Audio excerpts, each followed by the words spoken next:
JTrain podcast, JTrain Jared Freid, coming to you live from Miami Beach. That's right. I'm here in the southern JTrain studios because we're on Zoom, and I'm getting ahead because we got the holiday week, and mostly because I wanted to get our very special guest on, hilarious comedian, regular on the JTrain podcast, an OKP, original key player, Matteo Lane. Thank you for coming back.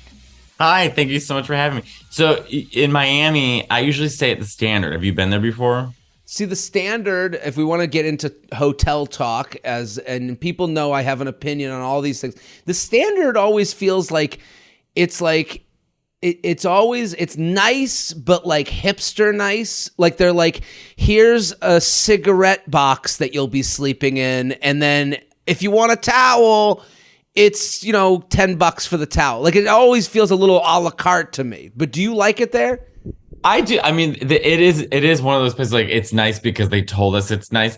I remember they have this like coffee shop, and I try every day. I was like, every time I go twice a day to get coffee, and I try to go with the best goddamn attitude. And no matter what I did, these people would not give it to me. Like they're all speaking Spanish, so I speak Spanish. They give me a look like I have disgraced their children. No matter what I ask for, how I ask for it, I said, can I get an iced oat milk latte with some simple syrup? And she turned around and looked at me. She goes, simple what?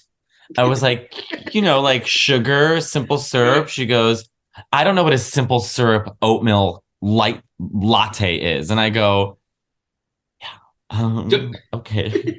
Don't you want to look at them and go, at that point in the interaction, you go, then what are we doing here? Like, I don't know where to go with you. Like, if you don't know a coffee order at the coffee, place, okay, I just walk away. Do you walk away? Like, also, I would have looked at them. I would have done nothing. I would have done what you did. I would have been like, I don't know what to do now. Like, I don't know. No, do you know what I do? Okay, you're her, I'm me. Say to me, look at me and go, I don't know what an iced oat milk latte simple syrup is. Why is she at an 11, by the way? Like, why is she like, okay. She's at a 15 out of 5. Okay, so order, and we'll do it back. You order. Hi, I'd like an iced oat milk latte, please, with some simple syrup. Excuse me? I do not know what a simple syrup latte is. And then I do this. I go, right. An iced oat milk latte is, it's a latte, but it's ice, meaning it's 2 shots of espresso with just some ice and oat milk in it. Simple syrup is just a type of sugar. Usually it's liquid, and they put liquid syrup inside the iced oat milk latte so that you don't have to spin around the granule sugar. But if you don't know what that is, that's okay. See, she didn't know she was approaching like a superhero. Like, Matteo, you know everything. Like, I reference, like, you sing, you draw, you paint, you speak every language. Like, she didn't know she was coming across a Wikipedia account, like walking Wikipedia. Like because, like, I wouldn't be surprised if she heard that whole thing and went, well, what is ice? Like, you're too smart and she's too dumb in that scenario. Like, you went to a coffee place. You go, can I have a version of coffee? That's like going to like the sandwich shop, and they're like, what's a sandwich? Like, you can't. What's turkey? What's bread? Right. What's mozzarella? I know. I don't want to yell. I don't get mean, but I just I've tried to repeat back with the same attitude they give you. Like you said, why are we at an 11? Right. I don't understand how we got here, but I do like the Standard. It's got a great pool. It's kind of a chill vibe. Like, it's a lot of hot gays who work there. It's great. See, I'm at the Soho House right now, which comes with a lot. Like, people hear that and they ooh. And I have my parents here, which immediately bring the coolness down like 700 degrees. My parents walk in here. They're like, oh, my God, it's Europe. It's Europe. It's Europe. They just can't help themselves of putting a Jew fart on the whole place. And they're down at the beach right now. I came up here to tape with you in the room, and they came down and they're like, it is like, I just can't explain how much of a parade float that they are. Like, and it's everywhere we go. Just, I don't know where. Oh, it's a scene here. Like, they walk in, they scream, "It's a scene here," and like everyone's like, "Who are these people?" Like, and it's my whole life, and I'm like stressed. Like, it's been a week, and everyone's going home and being with family. And wait a minute, where is Matteo? You're here because you got a special. You're here because I love having you on, but you have a special that's out on YouTube. We want everyone to go watch it. You're giving advice on stage. I love the idea. I saw it immediately. It was like, what a great way, in the content world that we live in. We want to put out stuff. We want to have our material that people come and see on stage. We want to give people a little taste. And who's better than you to go on stage and like give like a off the cuff fun night? What was the night? Tell the people what they can find. It's on YouTube. It's on Matteo Lane's YouTube page. Go Instagram at Matteo Lane, youtube.com/Matteo Lane. It's called The Advice Special. Please explain to the listeners so they can go watch it now. Yeah, you know what? I have my hour of material that I do on the road, and I was planning on doing a special, but all streaming services said no. So that's great to hear, as I'm about to tape one that I'm paying for. So well, that's what I'm gonna do. Which honestly, it's like, I swear to, like, Schultz and Ari Shafir, like they've all shown us the way. Mm-hmm. So I before I filmed that special, which is like curated material, I'm probably gonna make it in the spring and release it at the end of spring. I was like, it'd be fun to just go on stage. I enjoy crowd work, but there's a lot of crowd work specials now. People are putting out a lot, which are, that's a great thing about crowd work, is that it's each comic's individual take in the moment, which is interesting, I think, to watch the process. Yes. But I was like, why don't I just do like a twist? So I'm just going to do it at VU. I told Liz at the VU, I said, just book give me 2 shows back to back at the VU. I'll sell them out, and I'm just going to ask them, give advice. Ask me anything. I will give you advice, and we'll call it The Advice Special. And I mean, my director, Chris Cazzo, who does all my stuff on Instagram and YouTube, it was so easy. I talked to Liz. We had everything set up. We got 4 cameras. We had it beautifully lit, and it looks great. Sounds great. It looks amazing. And yeah. And it was just so fun, because it was like, we got one guy, his name was Carlos, and he asked us the most ridiculous question off the top. He was like, I've met this guy. He lives 20 feet away from me on Grindr. We're having sex. He doesn't speak English. And now he's telling me he wants to get closer to his wife. What do I do? I mean, I was you hit the jackpot minute one. Minute one. And we spent like 15 minutes talking to Carlos, and every single comment is like, Carlos, like I just had a blast. I had a lot of fun, and it is fun to like cut up clips and put them online and stuff. Mm-hmm. And I know I've seen like other comics writing like articles and stuff being like, this is like it's Stop like it. Right. No. I saw what it's comics. For the listeners at home, this isn't a comedy inside baseball podcast. The most people that are following here, or that are listening right now or watching on YouTube, they got, me, and then people that they love from the show. So they're not, our feeds are crowd work, heckler, stand-up bit.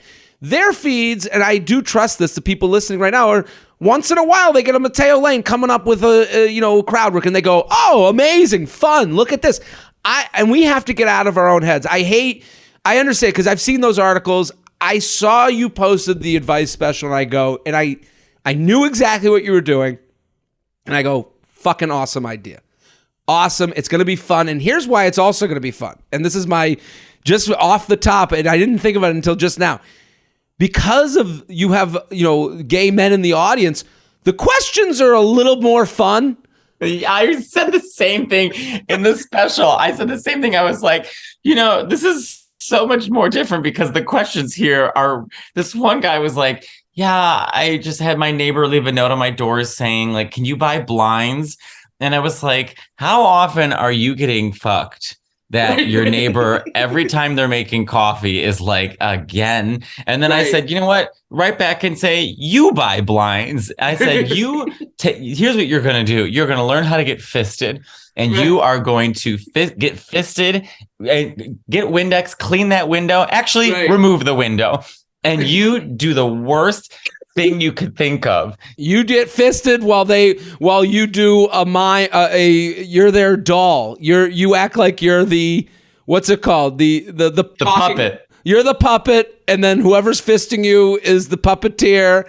And you guys do a whole routine in front of the mirror. Like, make it so they need to get blind. No, but that's the thing. Those questions are fun. Like, listen, we're going to give advice here. The questions here range from fun to serious. But a lot of times when I like go on stage, I'm like, anyone got questions? Give me your dating questions. It's like a young woman who's like, I've been single my whole life and I don't know what to do. Will I ever find love? It's not like, hey, I'm getting fisted in front of the window and someone's like a little bit weirded out by that, you know? We did have one girl. She's like, yeah, my boyfriend, he is an actor and got an agent, and his agent told him that he should move to Georgia. So he moved to Georgia, and I asked if I could move with, and he said no, and then said he'd be a better boyfriend in another state. And I was like, well, you've got to, I was like, you got to leave this guy. Right. That is like that is the guy trying to have his cake and eat it too, like literally right to your face. Just like, no, I'll be better in the other state. We can spend a weekend together and then you won't be able to see my phone during the week when I'm texting other women. Well, also, gay audiences are so funny because like it was a lot of women and gay men. And this one girl goes, I'm going to go to Italy for my honeymoon. What should I eat? And you just hear very lightly, everything. And then I couldn't even get the words out. I was like, this whole audience is like, everything, you dumb bitch. I love when an audience becomes one soul, one opinion. That's always the most, like last night in Miami, this woman was raising her hand during the show and kept and then saying things and talking. And there was a point where I made fun of her. Then I was like, am I going too far? So I apologize. And then I go, what's your name?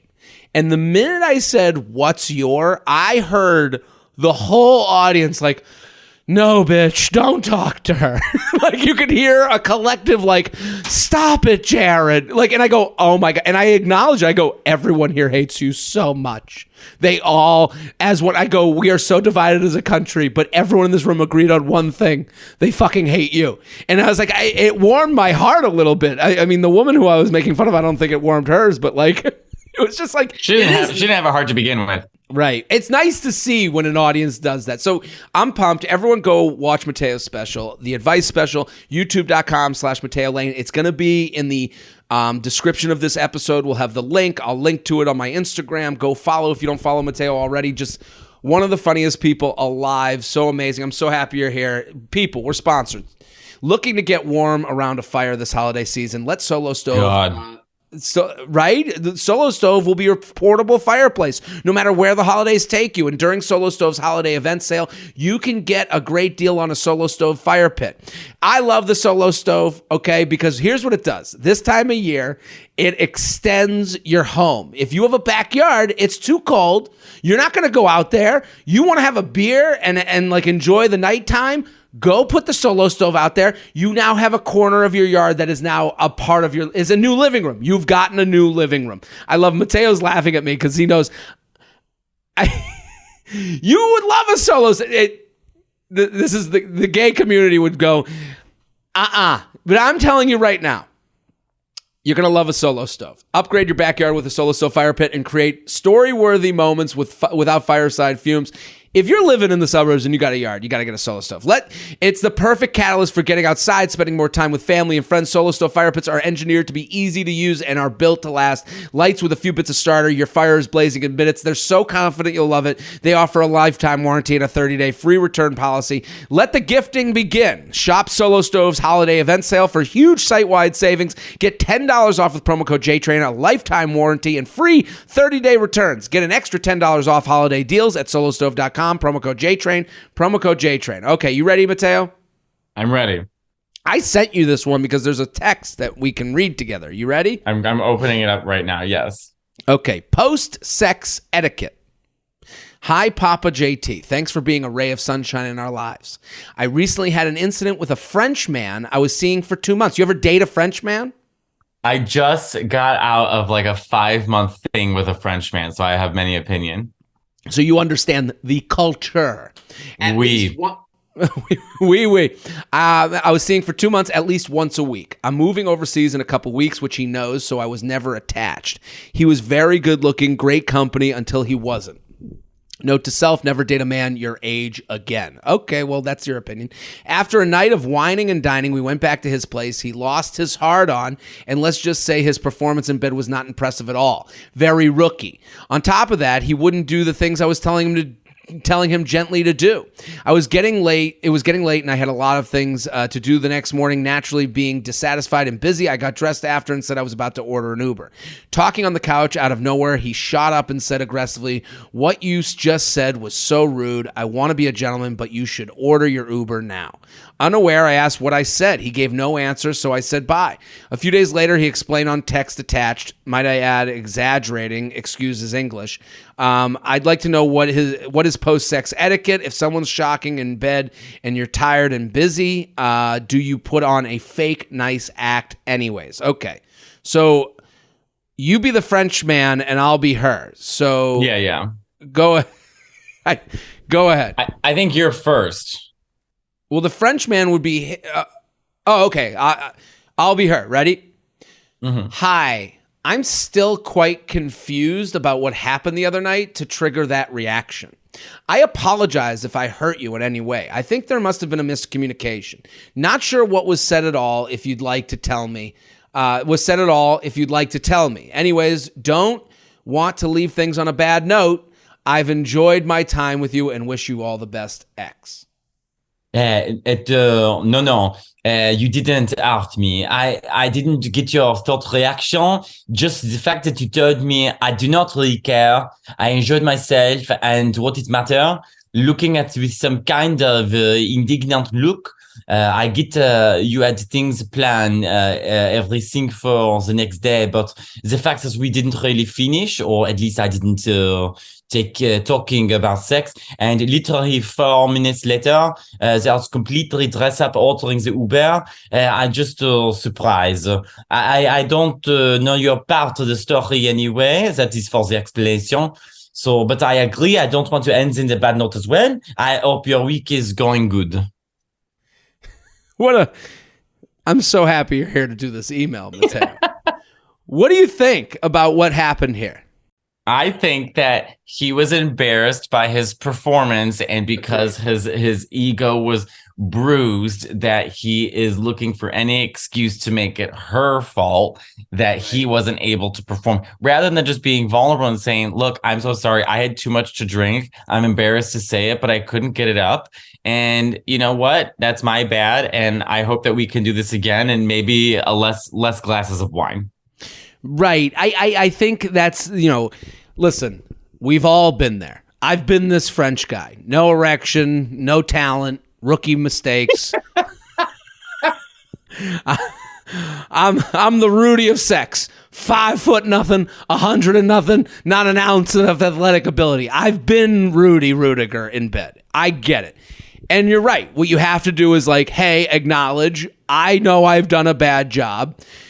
The problem, I would say to her, like, even in the writing of her email, I'm like seeing like, this is ending. It was a bad night, but it is interesting that she does feel like in her email, it's like, it was getting late. I had a lot of, or like after a night of whining and dining, we went back to his place, lost his heart on. Let's just say his performance in bed was not impressive at all. Very rookie. Like very rookie when you're dating someone for 2 months is not exactly like the most kid gloves thing. Like you do think you know someone by that point a little bit. It seems like they've seen each other for 2 months, at least once a week. You're moving overseas and he knows I was never attached and it was very good looking, great company until he wasn't. So it's like, I think when you attach, I'm annoyed with this person. And now you're like, I got this weapon of like, you fucked up in bed and he knows it. And he's like, damn it, I have no like high horse to ride on. Like it is two people. Like he doesn't want to admit it because he knows it's gone bad. She doesn't want to like She doesn't want to like let go of like, I need to get him. Right. There's too many subtext conversations battling each other. The subconscious are going after her. One, she's looking for a story at brunch. She's creating her own narrative here. Okay. Because what she said to you and what she texted to him are two different things. So she's also not being honest with him.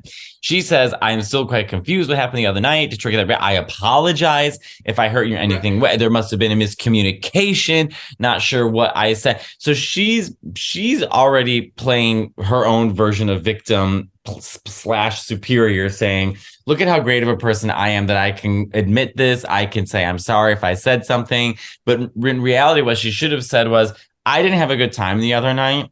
And I understand that your performance wasn't what maybe it usually is, but I left because I wasn't getting what I wanted out of it. And frankly, if you want to make it up to me, you can take me out again before I go. So she's also not being honest with him in her text. You're totally right.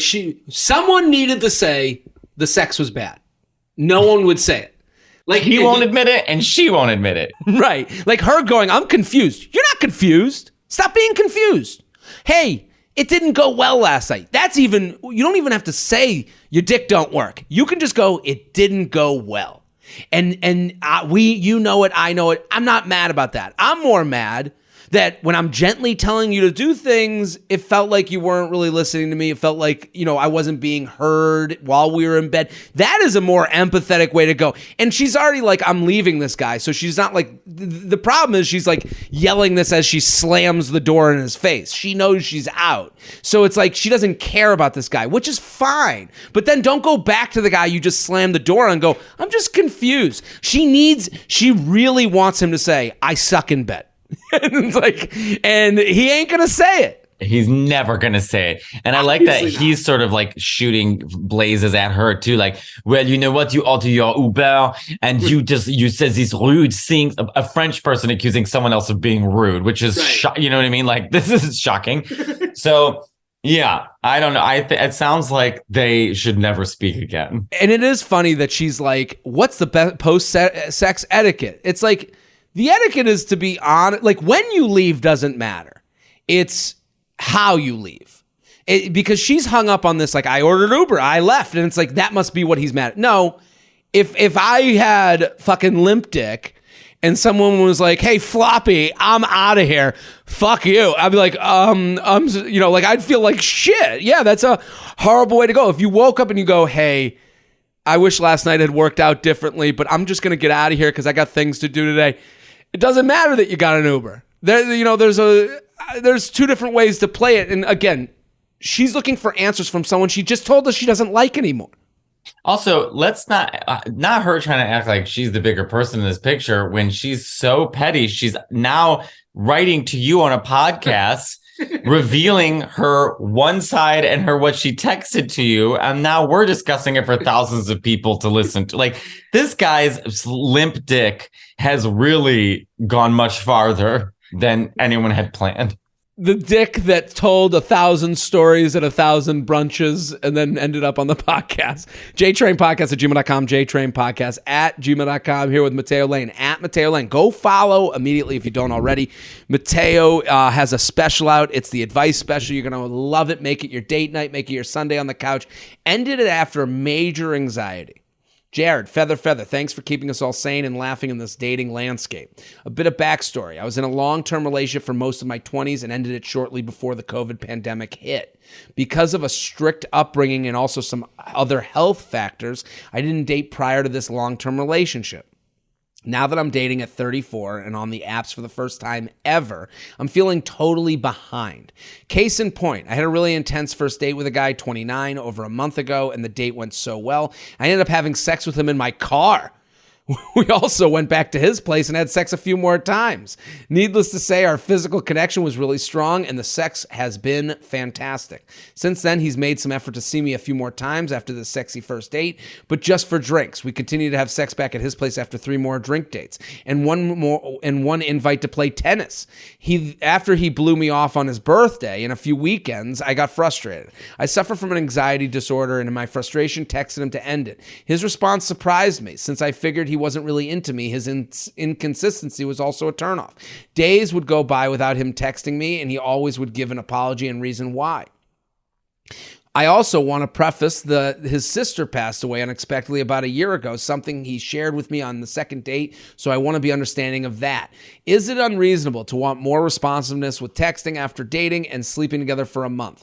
Is it unreasonable that I wanted to spend time with him around his birthday, 3 weeks after our first date, and the fact that he didn't feels like a red flag? Is it even remotely possible to have a guy want to go on dates after sleeping together so soon with intense sexual chemistry without actually having gone on dates much before these hookups? My old school self would usually wait 3 to 4 dates before getting naked. LOL. XOXO 34, but feeling 24. What do you think, Matteo Lane?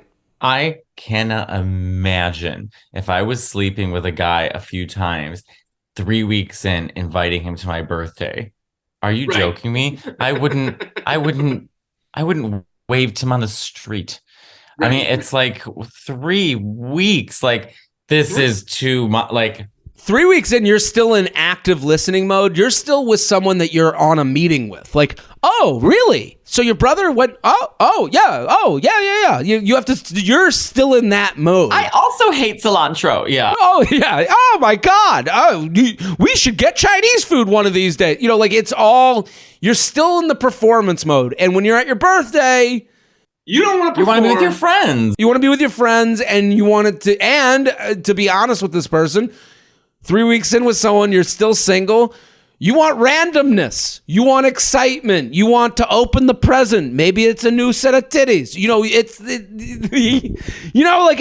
so I do want, but that also says a lot about how he sees this. I enjoy their company. I enjoy the sex. I'm not in a rush to make this official. Yeah, it's 3 weeks. He's probably still seeing other people, and she probably should still be seeing other people too. Like, I think it's like, I think in the first month and a half, you have to really sort of dance. You can't push too much, because if you push too much, like, he's going to be like, ooh, this is not what I was looking for. Bye.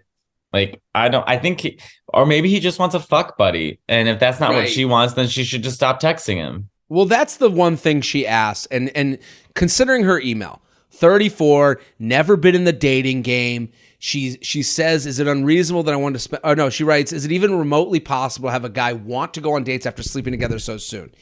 Here's what sleeping together so soon does. It gets all of the cum out of the way.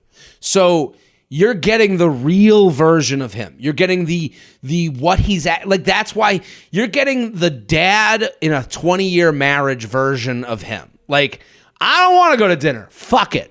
And this guy is like, I'm sure he enjoys the sex as much as you do. Like, I don't think this guy's just like going, you know, I don't think this is a crazy person. They enjoy the physicality as well. But I do think this guy is acting exactly how he would act with someone he's had sex with before. And this is someone who seemingly, to me, like, I agree with you, 3 weeks in, you're not coming to my birthday. If I don't really see this like intense spark, that I'm like, I got it. I'm so comfortable with them. Of course they'll come to my birthday. The problem this person has, if you're new to the dating apps, is she's trying to figure out if he likes him or likes her, and that's never going to work. It's always going to be this like situation where you're like, well, they did this. Well, yeah, there's a lot of easy things to do in the dating world that don't mean that they are invested in this. Yeah, I think it's sometimes dating is just a form of entertainment. It's the same as going to a movie. Dating can be many things. It can be one date. It can be casual dates. It can be intense dating. It can be marriage material. But I mean, it also can be like, well, I'm bored on Friday night. What's Joe doing? Right. And she writes something very important in her email. She kind of like centers on it. It's like she writes all these things like, and she brings up the sister who passed away. That's not your problem. I know you're trying to be respectful. Well, that's her trying to find. That was kind of sick that she's using the dead sister to be like, obviously, he's not writing me back as quickly as I wanted because his sister died. Like, leave the sister out of it. Leave her out of it. Like, you know what I mean? Like, it's not about that. It's if someone likes you and they want to be with you, they make the effort. If he just wants to keep things casual, I think he's sending a clear message. He wants to be casual. Right. And she writes this. Since then, he made some effort to see me a few times after the sexy first date, just for drinks. We continue to have sex back at his place after 3 more drink dates and 1 invite to play tennis. She needs to take that sentence and go, do I like a guy who only goes for drinks and wants to fuck afterwards and doesn't take me to a date? Do I? That's a question we can't answer. Do I like fucking the guy who won't take me to dinner and will take me to drinks and maybe ask me to play some doubles tennis for some unknown reason? Which is so bizarre. It's weird. But that shows he's comfortable with you and also doesn't really see this as like, I gotta get the girl, in my opinion. Yeah, I think you're right. I think you're right. She should ask herself that question, like, is this the guy that I want to be with? And it sounds like she needs to set up boundaries for herself, which she's not done. So her boundaries should be, here are the things that I need from a guy, and here are the things I don't need from a guy. And if she's using the sex and drinks as a form of him flirting and trying to elong and extend their promising relationship, she's probably wrong.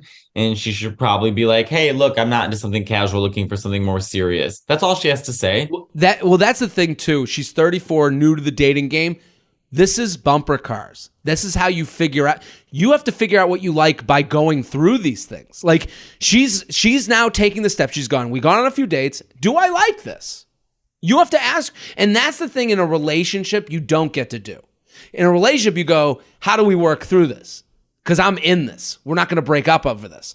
But in dating, you get to go, do I like the taste of this? Or should I just go to a new restaurant? JTrainPodcast@gmail.com, JTrainPodcast@gmail.com, here with Matteo Lane. We're sponsored, people. Get ahead of thinning hair with Nutrafol's whole body approach to hair growth. No drugs, no compromises. I will tell you this. My mom loves Nutrafol. I'm her pusher. She calls me all the time. I need the Nutrafol. Give me the stuff. Give me the stuff. And I'm like, she loves it. She sees improvement in her hair growth, in her fuller, thicker hair. Nutrafol is the #1 dermatologist recommended hair growth supplement, clinically shown to improve your hair growth, thickness, and visible scalp coverage. Nutrafol multi-targets the root cause of thinning, including stress, hormones, nutrition, metabolism, aging, and lifestyle through whole body health. In a clinical study, men showed progressive improvement. So now they have it for men. Progressive improvement in hair growth and thickness after 3 to 6 months. Nutrafol is also trusted and recommended by more than 3,000 top doctors. You can grow thicker, healthier hair and support the show by going to Nutrafol.com/men and entering the promo code FEATHER to save $15 off your first month subscription. This is their best offer anywhere, and it's only available to U.S. customers for a limited time, plus free shipping on every order. Get $15 off at Nutrafol.com/men. That's spelled Nutrafol.com/men, promo code FEATHER. I just got hair transplants. You just got hair transplant. And it looks fantastic. Well, they're slowly growing in. It'll be like really thick. This is a sculpture that Michelangelo would blush at, like a lot of like pushing forward and topic spray and all that stuff. But they come in, it takes 4 months for them to really, really grow in. So it comes in December. So like it's going to start growing in and I cannot wait. What a Christmas gift. I know. My gift from baby Jesus. How happy are you? I mean, I'm going to be thrilled. I'll love wind. I can go swimming. I'll love beaches. Like, I'll love outdoor activities. You would avoid those things. In the gay community, is it like, are you worried about is it for you? Is it for other men? What is the... Well, I've never had good hair. I've never had a strong hairline. And my whole family has such good hair. Like, I was making a joke that when my doctor asked me, he's like, what, who's balding in your family? I said, no one. I go, what about your mom's dad? I said, my mom's dad is a Mexican with a 1-inch forehead. I mean, his hairline starts here. For the listeners at home, Matteo just pointed at his mustache. Yeah, that is. So I have a really weak hairline. This is my hair covering up, but like I really have a huge widow's peak, and I just want thick hair so I can go swimming and not be cautious and nervous about it and anxious about it. So I just bit the bullet and did it. It's the same thing for me with like losing weight and not eating at night. Like I just don't want to turn and somehow be next to a mirrored surface that shows me a big fat titty. Like I just want to like not get like surprised by my own reflection, because we have like the look and like it's the same with hair. Like You have the look in your mind's eye of how you feel. And when you're at your most confident, you're like, it's like that 2 drinks on the beach confidence. You've had a couple drinks. In your mind's eye, you're not an Adonis. You know, you're not like you're not Fabio with a big, lush, thick head of hair, but you're like, I'm doing great. I'm okay. And then you see your shadow and you're like, that's a fat shadow. What the fuck? How did that get here? And you're like Peter Pan, except the opposite. You're like running away from this fat shadow that you're like, I got to get away from it. Did you say that on stage, Jared? No. Oh my God, please say that on stage. That's really funny. You're like Peter Pan, but the opposite. It is the opposite because Peter Pan wanted his shadow. You're like, oh no, because it's like you got a couple, and I would think for hair, it's the same thing where it's like, I just want to go in the ocean and not just be in shock when I'm like, oh fuck, I forgot. I knew who I was the whole time. You know, I want to be my mind's eye. I've never seen any of my aunts or my Italian aunts put their hair underwater my whole life. Never. Really? I've never seen any of it. They've always floated above the water because they're all Italian and Mexicans. They've got this thick hair. So it takes forever for them to get their hair how they want it. So they never get it. I've never seen their hair wet. So, you know, for me, it's like I'm like one of my Italian aunts. I'm like this old Dago woman floating in the pool. Everyone's like swimming and loving the wind and enjoying their lives. And it says you just want to enjoy your life without. I want to look like a golden retriever with my head out the window, just loving the wind. JTrain podcast at gmail.com. We're here with Matteo Lane. Go follow Matteo immediately. We're this is such a fun episode. I'm so happy you're here. They're knocking at the door to do the service for the room. I put up the thing. Why do you have the sign? Why even have the do not disturb? Why even have it? You ever hear that Patrice bit? What does he do? I'll send it to you later. Ended it after major anxiety. Jared, feather. Thanks for keeping us all sane and laughing. We did this one. Let's do too many solo wedding invites. Jared, I'll try and keep this in the length of my thumb to pointer finger. I have been invited to tons and tons of weddings in the last 3 years, and both by friends and family. I've always gone on my own to these things, and although some of these weddings are fun, when you're solo, some just aren't. My most recent wedding for my stepbrother, Todd, that's not his real name, was in July in New Jersey, and it was absolutely miserable. Super conservative Catholic wedding guests I had nothing in common with, no +1, jet lag, and soul-crushing boredom.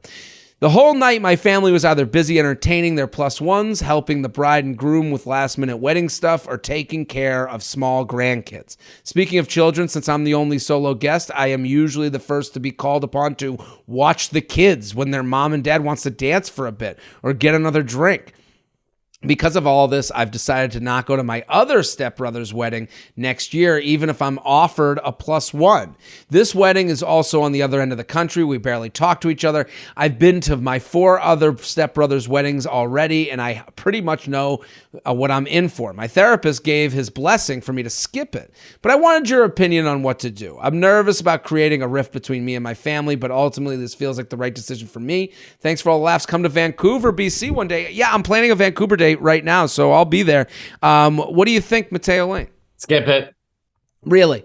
Skip it. I don't think weddings, when you invite someone to a wedding, if they say no, you have to accept that answer. I was invited to 6 weddings one summer, and I vowed never again. I'm spending thousands of dollars. It's all the same bullshit. Mm-hmm. You don't even get to talk to the bride and groom. You don't know anyone you're sitting at the table with, and it's all bad music you're dancing to. No, I refuse. I'm not doing weddings anymore. Matteo, I agree with what you're saying generally. We should say no to more weddings. We should say no. Just say no. They don't really care if you come. We're all narcissists. We're all like, oh, they're going to be so mad I can't come. No, they're not. No, they're not. They're relieved you're not coming. They're going to forget within 2 seconds. And I'm a people pleaser. I'm totally the person that's like, oh my God, they're going to be so mad. And it's like, I haven't seen this guy since college. They're not going to be mad. It's cool. Say no to more weddings. What I will say to this person, because they started out, the email's titled Too Many Solo Wedding Invites. And then they explain why they get annoyed being a solo wedding invite. And then all of a sudden, they're like, I'm not going to my stepbrother's wedding next year, even if I'm offered a +1. Like, now they're making a point. Like, I don't think you should try and make a point to your family. You'll never make the point. You're always going to come off bad. Like, I agree with this person. This sounds like awful weddings. I wouldn't want to be at these. I don't want to take care of someone's kids. But I would say with the stepbrother, and they say it's across the country, so you have a built-in excuse that even makes this easier. Hey, I can't make it across the country. And what you do to make this easier, you call the stepbrother directly. Don't go through the parents. If you're going to not go to the stepbrother's wedding, you call this brother. Hey, I just wanted to let you know I can't make it to this wedding. It's the distance. I want to be there so badly, but it just doesn't work in my calendar. You be a little vague. You say, I love you so much. I'm going to, and you send a gift. Send a gift, because let's dress this in honey and they will lick it all up, because you're going to be sweet as sugar to these people. Because what I can see that they're doing, when you say, even if I'm invited with a +1, I ain't going to your stupid fucking wedding. Now you're in brunch table creating a narrative land. Do you know what I'm talking about, Matteo? Of course I do. I think also you can do things like, there's one of my good friends is getting married at the end of December, and I actually cannot make it. I canceled club dates because I have it's a family thing. So I said to him, we're going to go out to dinner. I said, let's pick a date for you, me, and your fiance, and I will take you guys out to dinner. Right. And that's someone you like. You know, that's someone that's honey for someone I like. Honey for someone across the country, a stepbrother that you don't really even see. Here's a gift card to Sam's Club. You're good. Sam's Club? Get him a Chili's gift card. I mean, it's like, what are we doing here? Yeah, I think weddings after a certain time, I'm sorry, I just like, I don't get it. I know I sound rude. I know it's everyone's big day. I know it's their moment to shine. I know it's their expression of love.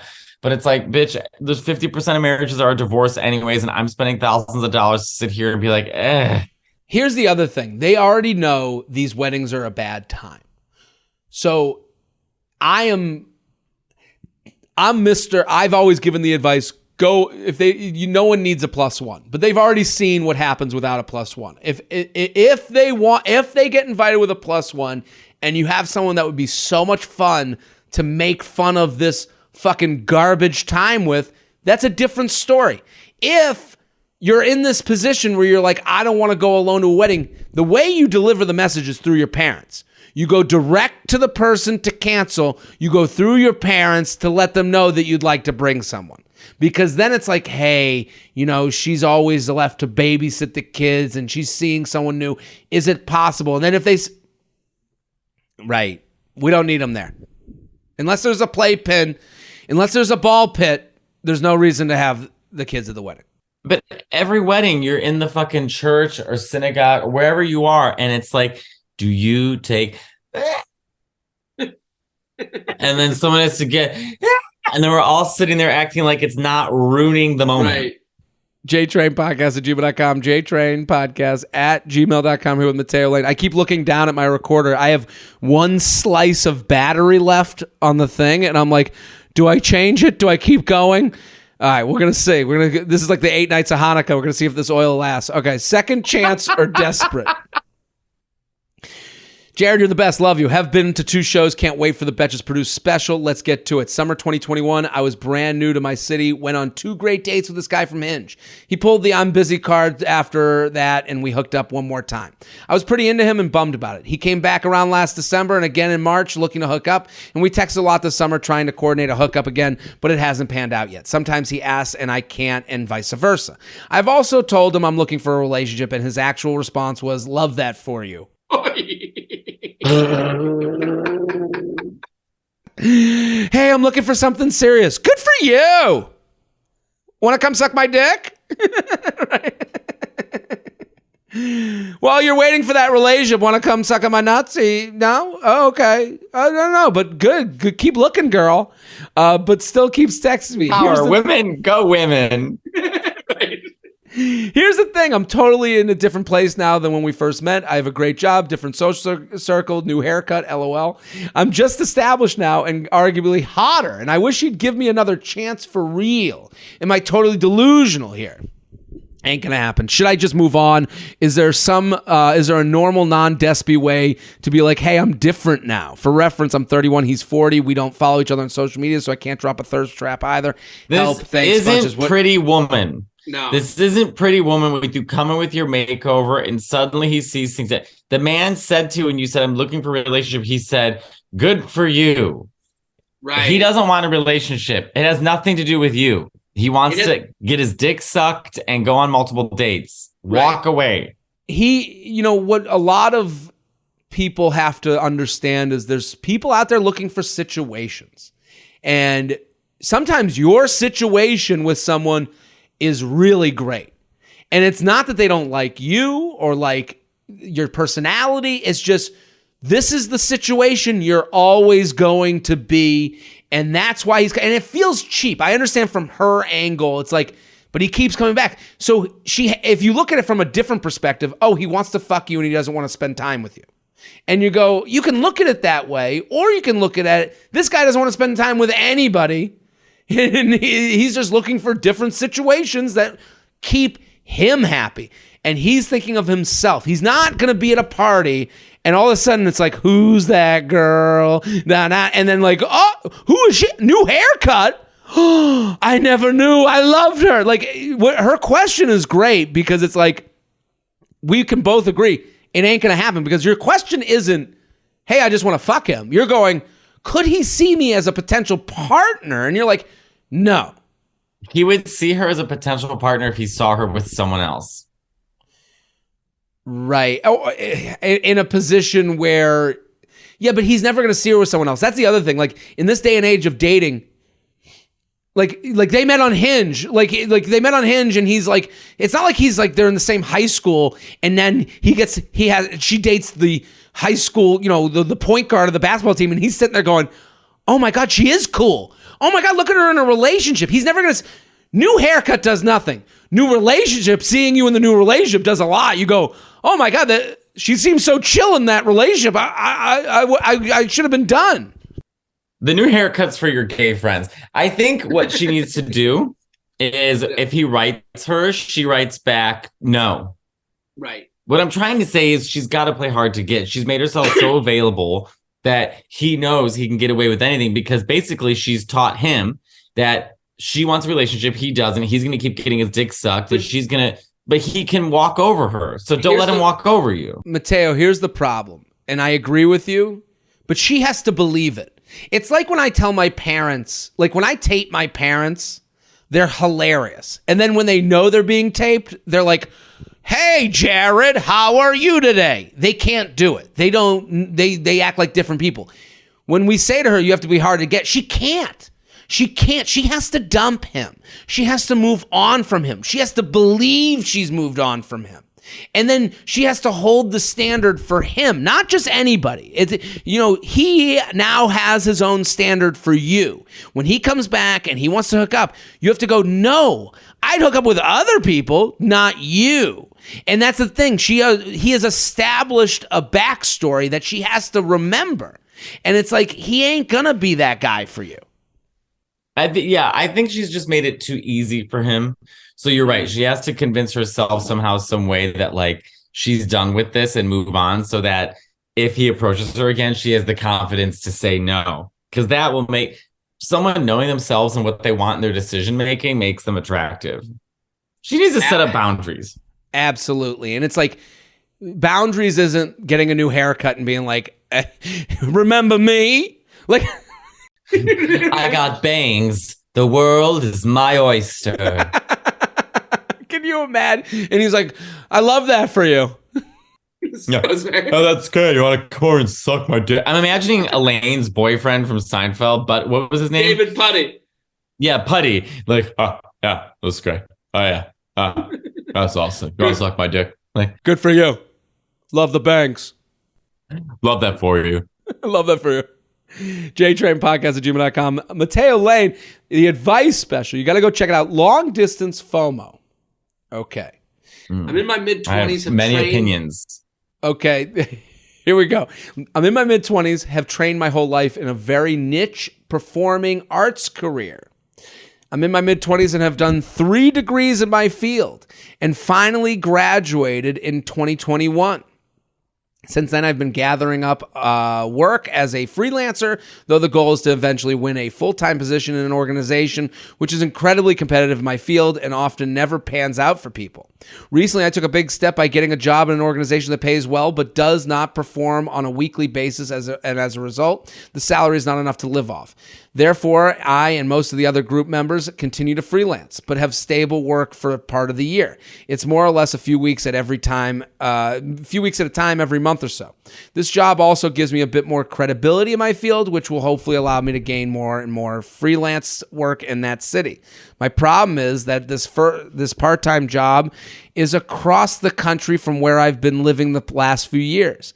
I have a serious boyfriend that I've been with for a year and a half and a circle of friends in this old city, but basically no one in the new city. I know I will make friends in the new city over time, but I'm having a hard time dealing with many aspects of my social life. My boyfriend works in tech in a very demanding job. He can sometimes work remotely and live with me in the new city, but often does not need to be in his office in person. He is willing to move to the new city or nearby for work in the future, but is not feasible now or within very near future. We both have the finances to travel, but not necessarily always the time. For now, I stay with him in the old city when I can, and he comes with me to the new city when he can. But as time goes on and I become more established in the new city, I worry that the time we can spend together will dwindle. I also frequently feel left out when he's in the old city without me, as he goes to spend time with all our friends and I don't. I feel like I'm constantly missing out on birthdays, vacations, dinners with my social circle in the old city because I'm gone so much. Even when I'm in town, I am often doing freelance work, and performances usually happen on weekends and nights when people who are not in my field tend to be free. I think I'm often now forgotten when people make plans because no one knows whether I'll be free or if I'm in town. I'm hoping for some advice on how to deal with this FOMO beyond making new friends in the new city, which I am obviously trying to do. I'm interested in hearing your thoughts, since I'm sure as a performer yourself, you deal with some of this too. Thanks for any advice you might have. Best, a lone performer. Matteo, what do you think? I think we can both understand this person's plight. Right. I mean, first of all, that it was worded so my head hurts a lot hearing that question. Yeah. I don't think they're a writer.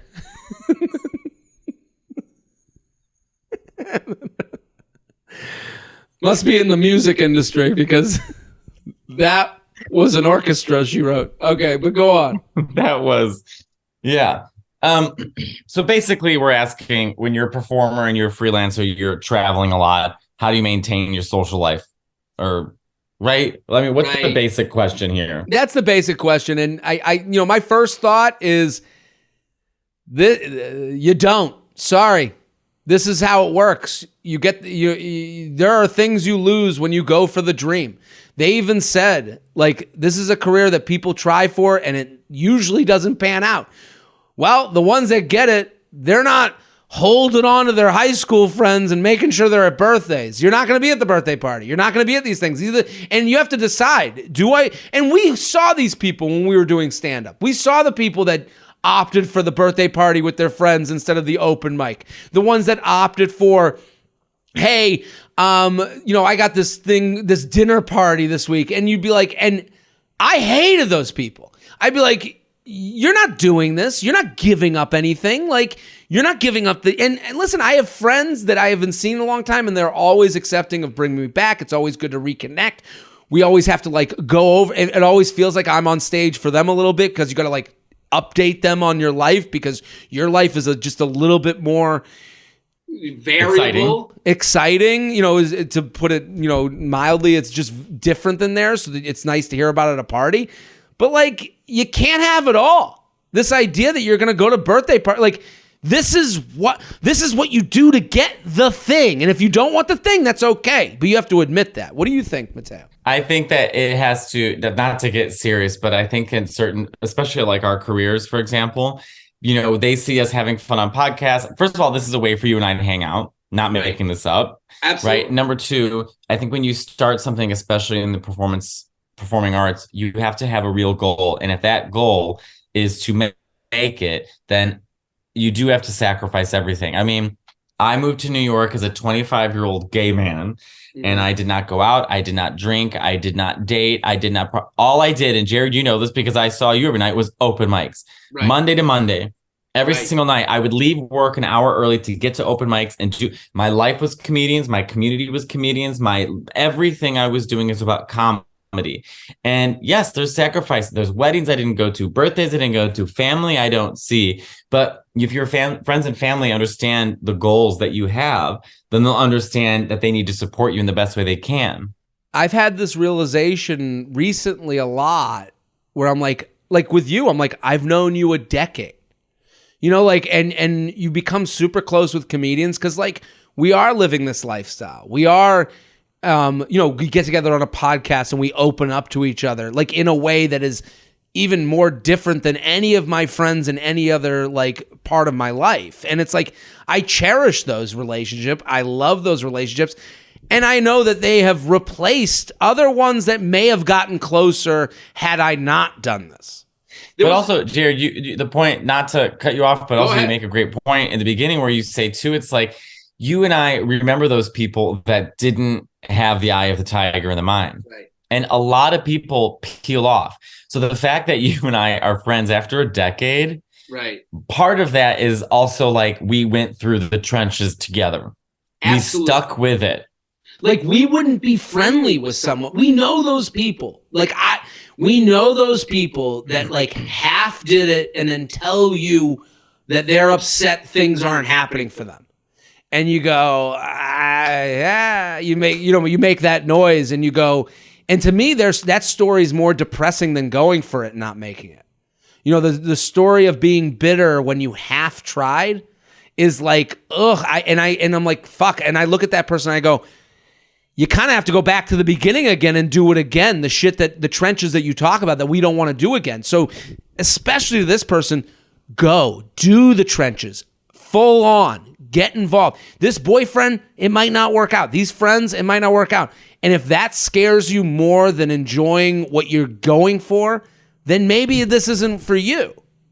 I would say it's not for you. I said, if you can't fully embrace and accept, it's like a Jedi master. Like, you either completely accept the fact that this is your new life or you don't. There is no in between.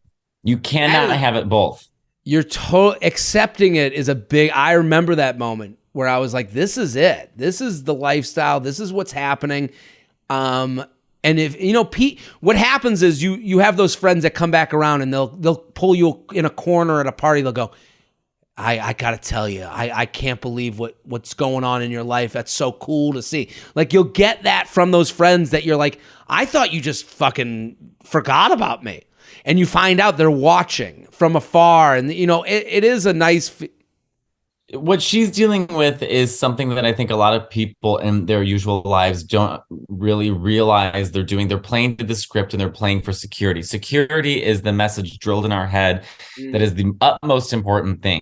Have a job, have security, have a 401k, security. So sacrificing that security for the life of as a performance artist and whatever that means you're doing something outside of the box. You're leaving your safety behind. And that's the thing that people can't process, which is why when you start to make it and people start recognizing that you're making it, right? It's almost a little disrespectful because it's like, oh, you're telling me like, oh, wow, you're really doing a good job out there. It's like, oh, you're just saying to me like, wow, look at you not living a secure life or I don't know. It's just like, there's a little bit of pity in it.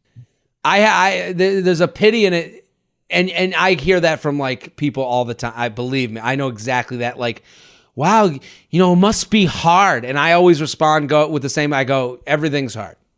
Waking up in the morning's hard. Like going to any job is hard. And no, but I'm happy we did this email because, listen, everyone's doing the math. Like you have to do the math yourself. We can't tell you to do it, but we can tell you that, like, it feels good that it's working out, but like we're still fighting. We're still going through it. We're still saying to friends and family, like, I'm here in Miami because I have shows in Miami. My parents are like, and people, thank goodness I could do Thanksgiving with my parents. Luckily, like I didn't have to fly out the next day, but I've done Thanksgiving at the Comedy Cellar and done spots there because I thought, you know what, there's an opportunity. I can get spots there that I never would have gotten, and you go, and I think back to those moments and there's people that are like, well, you missed Thanksgiving. Yes. Bye, turkey. So right. Yeah, I think you're right. I think it's just about making it making sacrifices and making a point to have a goal and stick with that goal, and that comes with huge sacrifice. But I think Lady Gaga probably missed a few Thanksgivings. JTrain podcast at gmail.com. JTrain podcast at gmail.com. Matteo, thank you so much for coming on. This was fantastic. I had so much fun. It's always fun to. When are you back in town? I'll be back on Tuesday. I'm going to be back until December 9th. I'm doing the special. Same. Okay, good. Let's wait. You're doing a special? I'm taping at Gramercy Theater. I told December 9th. Okay, I'm putting it in my calendar right now because I want to come see it. Well, Matteo puts it in the calendar. Go watch Matteo's special, The Advice Special. It's on YouTube, youtube.com/Matteo Lane, at Matteo Lane on Instagram and TikTok. I'm Jared Freid. If you're still listening right now, and you're in San Diego, Virginia Beach, Houston, Texas, Dallas, Texas, Toronto, Las Vegas, Perrysburg, Irvine, Oklahoma City, go to jaredfreid.com for tickies, and we'll be back next episode. Boom.